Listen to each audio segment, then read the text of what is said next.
দেখো তোমাদের আজকের চুনা মাছের কালো জিরা দিয়া টমেটো দিয়া দেখাচ্ছি মাখা মাখা ঝোল।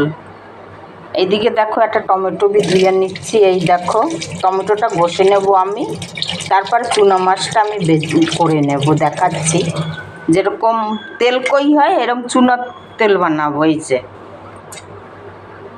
কালকের মাছটা আমি ভেজে রেখে দিয়েছিলাম রাত্রে, এখন আমি তোমাদের দেখাচ্ছি রেসিপিটা। দেখো তোমরা, দেখো কড়াইটা বসাই দিয়েছি।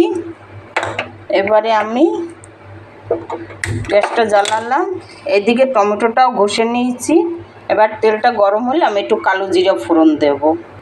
দেখো তেলটা গরম হয়ে গেছে, একটু কালো জিরা দিয়ে দিচ্ছি। এই দেখো, তারপরে আমি টমেটো ঘষে রেখেছি ওটা দিয়ে দিলাম। এই যে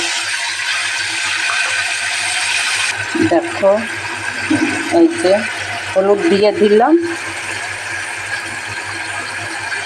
একটুখানি শুকনো লঙ্কার গুঁড়ো দিয়ে দিলাম, তারপরে একটুখানি ধনের গুঁড়ো দিয়ে দিলাম,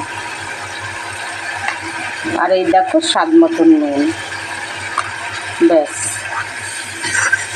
আর কিছু দেবো না। এই দেখো, হ্যাঁ দুটো কাঁচা লঙ্কা আমি দিয়ে দেবো, পেকে গেছে সেই দুইটা আমি দিয়ে দিচ্ছি।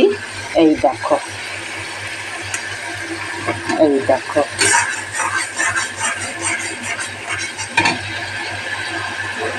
দেখো আমার মশলা হয়ে গেছে। এবারে দেখো একটুখানি জল দেব।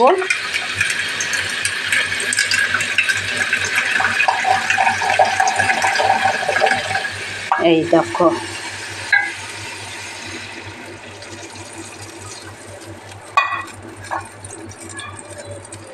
এই দেখো, এই যে এবারে ফুটে উঠলে মাছটা দিয়ে দেব। দেখো ঝোল ফুটে উঠেছে। এই দেখো মাছটা আমি ঢেলে দিলাম। একদম যেরকম তেল কই বানায় ওই রকম চুনা তেল বানাচ্ছি। এই যে চুনা মাছের তেল। এই দেখো, তোমরাও এরকম একবার খেয়ে দেখবে বানাইয়া। এই দেখো,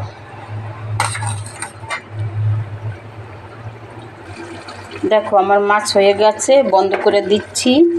এবারে নামাই দেবো। এই দেখো, দেখো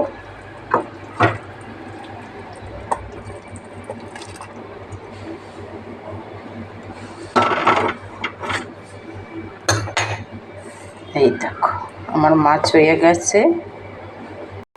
দেখো একটুখানি আমি ধনে পাতা দিয়ে দিচ্ছি। এই দেখো, আরও স্বাদ হবে, তোমরা এরকম করে খেয়ে দেখবে। এই দেখো।